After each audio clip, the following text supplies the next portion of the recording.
In this video, I want to give you an introduction to palmistry. My name is Jason Bagent and I'm your tutor for this course. So let's begin.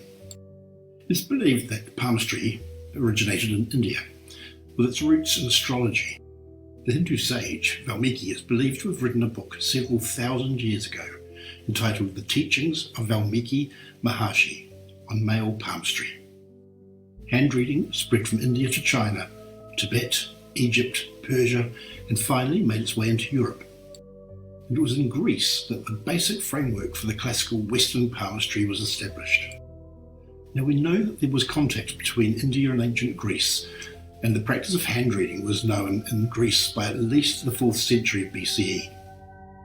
Legend has it that Aristotle discovered a treatise on palmistry on an altar of Hermes, which he presented to Alexander the Great, who used it to analyse the lines of the hands of his officers.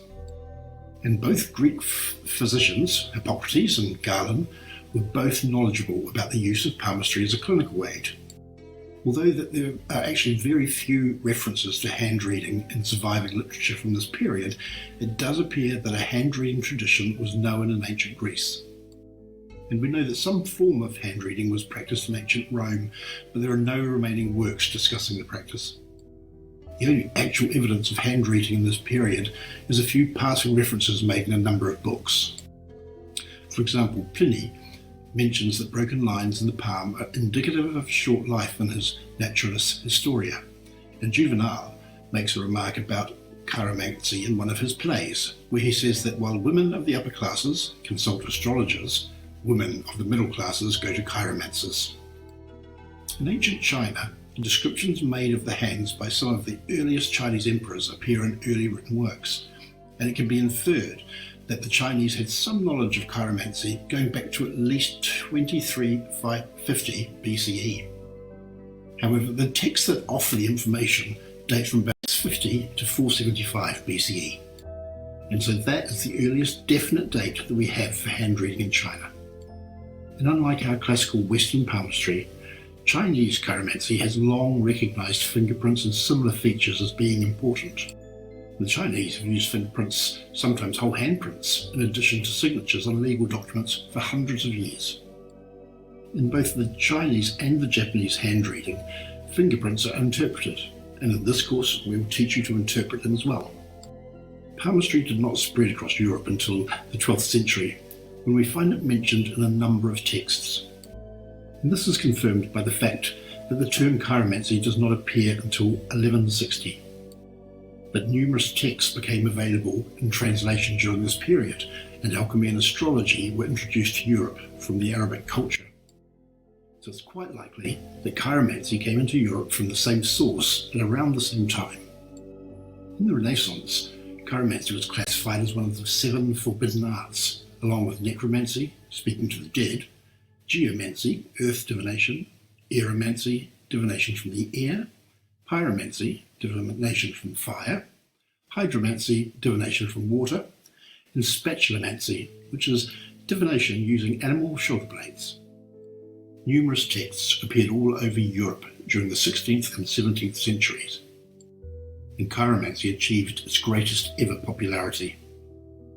The knowledge of both chiromancy and astrology were in the practice of medicine and surgery at this time, and both had considerable support at the highest levels of society.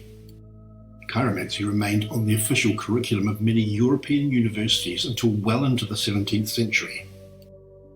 And it's clear that both astrology and chiromancy were widespread in Italy during this period, which is evidenced by the intense interest shown by the papacy.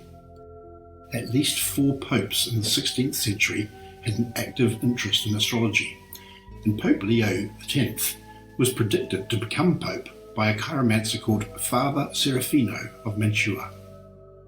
It was in the 16th century that attitudes changed, and Pope Paul IV and Pope Sixtus V both issued papal edicts against the study of the divinatory sciences. The practice of chiromancy was banned, and books were blacklisted. With few works being written in Italy after this time, the more active studies of the hand took place in Northern Europe and countries such as Germany. And chiromancy was also widely practiced within European Jewish communities. Kabbalistic teachings flourished from about the 12th century onwards and had a strong influence with 16th century France and Italy and 17th century England. And by the 16th century, there had been a number of attempts to correlate chiromancy with the teachings of the Kabbalah. Hebrew texts advised looking into the palms for sacred letters formed by the lines of the hands, and this practice entered European handreading. Kabbalistic ideas had a strong effect on a number of palmists through to the 19th century. By the 17th century, texts on handreading had become popular in France, and there was a trend of associating chiromancy with physiognomy. Writings on chiromancy often formed small sections of much larger works that addressed subjects such as geomancy, Kabbalah, magic, and astrology. And although legend suggests that chiromancy and astrology were forbidden during the 15th and 16th centuries, there are numerous kings, queens, and clergymen who were sympathetic to both studies, some even writing treatises on the subject. And during the English Civil War and the interregnum, astrologers and chiromancers were in enormous demand by the politicians and generals of both sides. Handreaders and astrologers were not prosecuted for witchcraft, as witchcraft was considered to be completely different to astrology and completely different to chiromancy. And in fact, the Witchcraft Act of 1563 did not cite anything specifically against chiromancy. You've probably all seen the old films and seen the traditional gypsy dressed up saying, "Cross my palm with silver." Well, this actually was more of a church value because it stemmed from the fact that the use of silver in the making of the sign of the cross were two ways of warding off the devil, and therefore a way to ensure that there was no witchcraft taking place. And as palmistry became more closely associated and aligned with astrology, many astrologers started to include it in their work. Now, because of this, in England, France and Italy, palmistry almost disappeared in the 18th century, although a few works appeared in Germany. And while the practice of hand-reading had not died out, there were very few works and no research on the matter, and the practice almost ceased completely. Fortunately, in the 19th century, interest in palmistry increased again, along with the occult revival. In fact, it was at this time there was a huge upsurge in interest in Eastern thought and Eastern traditions in Europe. The texts were being translated into all of the European languages, often for the first time. And groups such as the Theosophical Society and Golden Dawn promoted all sorts of ideas, including palmistry. And we have the Chirological Society of Great Britain being founded in London by Catherine St Hill in 1889, and Edgar de Valcourt Vermont, the Comte de Saint-Germain, founded the American Chirological Society in 1897. And of course, they were not the only famous fans. An important figure in the modern palmistry movement was William John Warner, or Chiro. And after studying in India, he set up a palmistry practice in London and had many celebrity clients, including Mark Twain, Sarah Bernhardt, Mata Hari, Oscar Wilde, Thomas Edison, even the Prince of Wales. And within the scientific community, there was a growing interest in the inner workings of the mind, and the science of psychology was beginning to become established. And Carl Jung, in particular, had an interest in a whole range of Hermetic thought and had his handprints taken on several occasions. Jung also wrote the foreword to the only book written on hand readings by a trained psychoanalyst, Julius Speer. In 1901, Scotland Yard adopted the technique of fingerprinting for criminal investigation.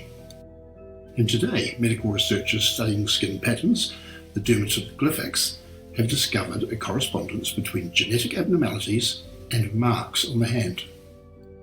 The study of the hand is becoming accepted by the scientific community, and hand shape is often now used not to tell fortunes, but as a way of describing personality and diagnosing people's well-being. In the scientific world, the lines on the hands tend to ever be ignored as crease lines. However, the simian line has proven reliable in the diagnosis of chromosomal disorders, such as Down syndrome. And because of this discovery, many palmists hope that this will lead to further research on the part of medical science into the other lines. And alongside the new studies and findings, we have the old traditions that are still practiced, particularly in India, and often alongside astrology.